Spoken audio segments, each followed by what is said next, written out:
keynote from Andrew Ward, founder of PlatformX and Self-Wealth, discussing Survive and Thrive, a story of resilience. Thank you, Wholesale Investor, Steve Torso. It's great to be back at a Wholesale Investor event. The last time I was a participant in a Wholesale Investor event was back in October 2017, just before I was floating, actually, Self-Wealth on the ASX. Hi, Steve. Thank you very much. That actually was a very worthwhile event. I think we raised in excess of 500 grand, so up to 5% of what we needed for that IPO was done through that Wholesale Investor event. So I'm a very passionate supporter of this organisation. So it's been very, very nice to be asked to come and do a keynote this afternoon. This is very much a personal story. It will lead into a little bit of my next venture. Sucker for my punishment. I'm about to go into my third thing, but this is very much a personal story. So bear with me as I go through it. Appearances can be very deceiving, and things are never as they seem when you go into the vortex of a startup founder. I still have chills down my spine going back to the times of the early days at Self-Wealth when I thought that what I was doing was so much more important than what other people were doing. It was such a fallacy. It was, I put myself on this weird pedestal that I am a startup founder. I am very important, and what I'm doing is more important than what you're doing. But I look back on that now and I realise that was just a choice that I made. And as I go through the next sort of 15 minutes or so, you'll get a true understanding of how I've come to that realisation. People make a choice to be a founder, and you would not make it as a normal course of business because it is a very, very difficult road to follow. My wife has always said to me, and she still says to me, that, and this is a courtesy of her background and her father and her family, that a salary is safe and that equity is something you can't rely on. It's something that, it may vest. You have to stick around long enough in a company to get it. And also, if it does vest, can you actually sell it? Can you actually get any value from it? And I've experienced that through different companies that I've worked through in the past. I've worked at the CBA and I got equity. And whether it's because I didn't stick around long enough to get it, or small little financial planning practices that I used to work in. And I also got equity in them, but that really didn't translate to anything. And that really leads me to what does it mean? The age-old question, I think, for to be or not to be. With being a startup founder, are you born or are you bred? Almost sounds like serial killer stuff, but I really think that 75 to 85% of serial killers. Now I've got it on the brain. I've just watched the Jeffrey Dahmer thing. I think 75% are born or at least raised in the first 10 years because you'll see on the slide, it talks about resilience. And I think that nearly 100% of startups would succeed if there was infinite funding and you can get through infinite amount of pivots on your idea and you've got market traction and you didn't retreat to that door of security that when it got too tough, you went to go back to get a job. So I really do think that this concept of resilience and being born or the makeup of your character is so important when it comes to what it's like to be a founder. And because I reckon a lot of people run for the exit really early and leaving a solid job in the first instance as well is also very much a risky business. So that, I reckon, the born or bred, the nurture versus nature thing, I think a lot of it is you need to be born or at least raised to have resilience from a very early age. Every startup founder has a favourite quote and everyone lives by it. And my favourite is from a guy called William Faulkner. And it is, you can't swim for the furthest horizons until you have the courage to lose sight of the shore. And that is so true, yet again, of that born or bred thing. Can you actually go and do that? Can you actually leave safety? What does it mean to me? It means, that quote, it means mystery, it means a challenge, It means letting go of an anchor. It means going and searching for a new identity. And that really sums me up. I was a square peg in a round hole through my career. I live in Melbourne now, but I went to the University of Sydney, not too far from here. And I fell into finance through one of my best friends at Colonial First State at 52 Mutton Place here. Actually, before it was even Colonial First State fund managers sitting next to Chris Cuff and Greg Perry as employee number 32. And I cut my teeth on finance, and I was good at maths at school, but I never really worked out what I wanted to do and what it was all about for me. I wanted to play cricket for Australia, and that never happened. I turned a 3-year university degree into a 6-year one because halfway through my second year I deferred to become a rock star. That didn't work out. But that being said, though, we did support the cockroaches all through Sydney and all the pubs. And at the end of that, oh God, I hated their songs. But I was asked to be a Wiggle at the end of that because they turned into the Wiggles, and I turned it down because I was 23 and I thought, no, I want to pick up chicks and be a rock star. I don't want to deal with kids. Anyway, funny story, symbiosis. My 14-year-old daughter is going to a Halloween party as the Wiggles in a couple of weeks' time. So that's really weird. So all these different dreams I had, and I coasted through, I suppose is the best way to say, my career until I started Self-Wealth in 2011, because I always had these dreams of doing these different things, and it really came down to, and the music thing, that morphed into being a songwriter. And I like creating something out of nothing and sharing it with the world, and hopefully the world can get some benefit out of it, whether it's writing a song and they experience that, or it's creating a business and I can help people. And that it took me a long time to realise that that's what I wanted and that's what I needed and that's what got me out of bed in the morning.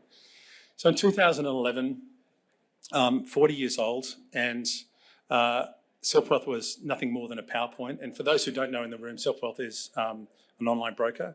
It's now Australia's largest non-bank online broker. I had this concept initially of it being this community of self-directed investors. I, as a self-directed investor myself, I was working at the CBA at the time. I didn't want to pay all the fees associated with portfolio construction, advice, administration, etc. So I wanted to create a social network of investors at that point in time to better invest. And self-directed investors, what's the greatest cohort of that? Well, self-managed super funds. Okay, who looks after self-managed super funds the most? Well, accountants. Well, who touches accountants the most? Well, that was a company called BGL that kept on jumping out to me. That's a competitor of Class. So I cold called the guy called Ron Lesh, who was the managing director of BGL. I had my CBA hat on at the time. I was still at the CBA.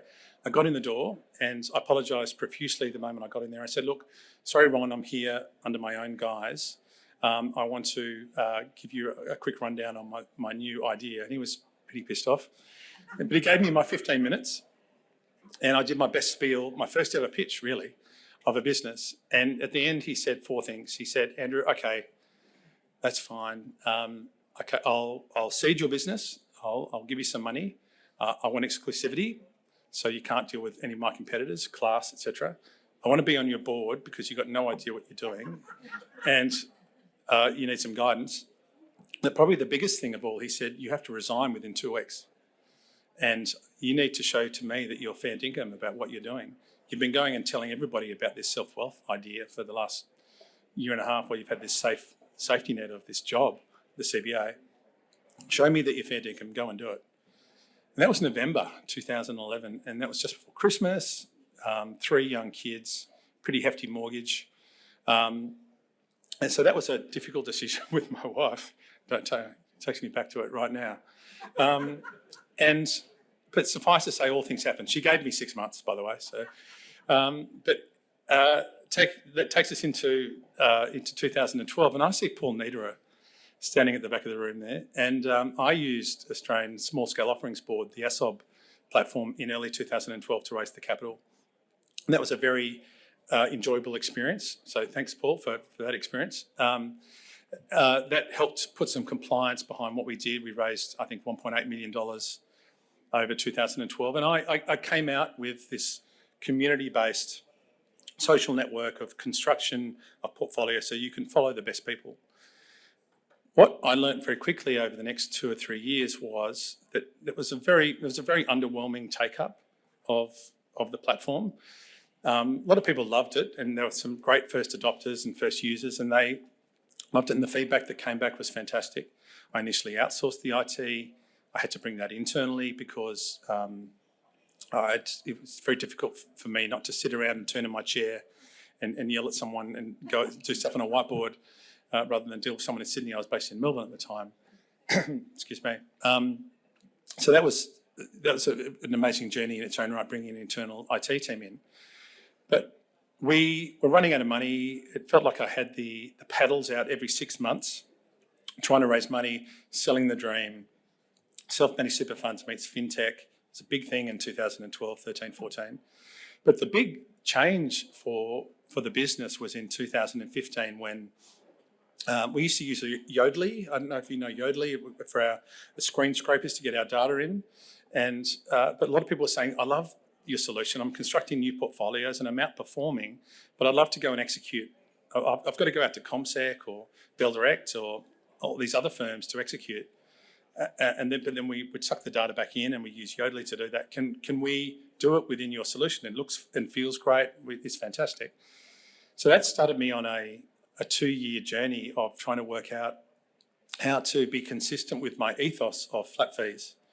One of the reasons why I started Self-Wealth in the first place was to reduce the fees in financial services. And I initially came out with a subscription fee, and why the ASX in brokerage fees charge a percentage on how much you trade was just an anathema to me. I didn't like that. Why you do a $1 million trade versus a $100,000 trade and you pay 10 times as much is just wrong. You get the same level of service. But the brokers have lived on that forever. So I wanted to try to work out to have a flat fee brokerage service. I was told it was impossible, but I tried as hard as I could, and I was finally able to convince the Bank of New York through Pershing, their local subsidiary, to take a gamble on me. And I went out in 2016 with a $9.50 flat brokerage fee, even though it's costing me $13 for a trade flat. But it's not, if I got the trades right and got the volumes right, we'd come under that. And we did that, and we were able to renegotiate, and that really changed everything for us. Suddenly we had all these customers. People understood $9.50 flat fee brokerage. I don't have to pay CommSec $19.95 plus 1%. We can just go to Self-Wealth.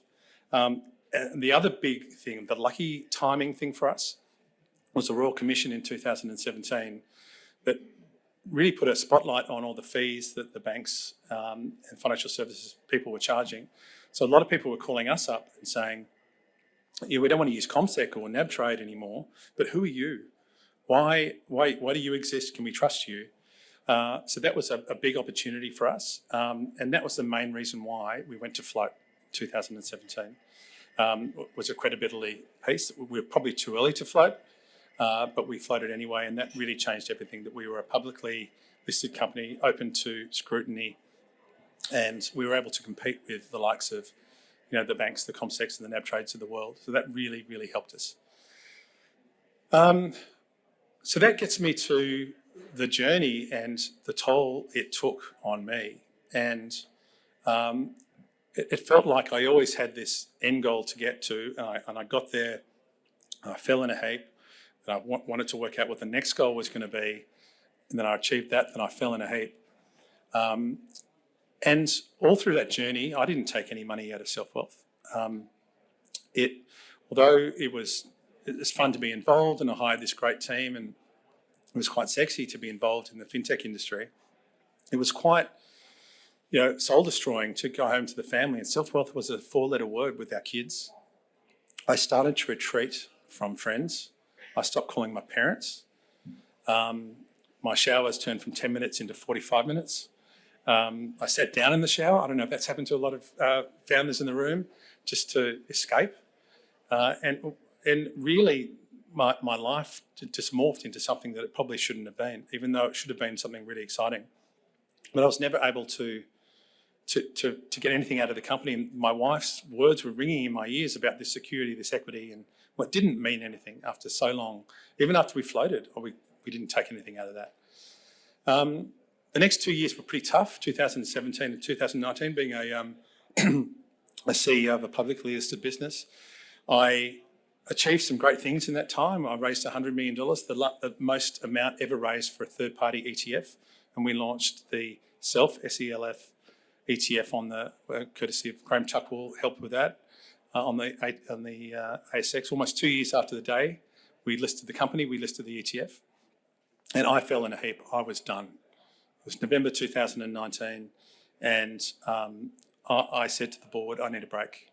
I was not living a healthy lifestyle, and my superpower had gone. And my superpower was always I was able to think through and analyse through problems quicker than anyone else could. The bigger the challenge, that's what got me really, really excited. And that had disappeared. I'd lost the ability to do that. I felt like I'd been drawn back to the crowd. I was managing a team and a business, which is very important, but my effectiveness had disappeared. So I stepped back, I took a break, and it was Christmas time, it was 2019, COVID hit, and the time I spent over that with my kids was absolutely fantastic. COVID hit, I started to speak to the board again. I realised that I didn't want to go back, and I officially stepped down from Self-Wealth in the middle of 2020.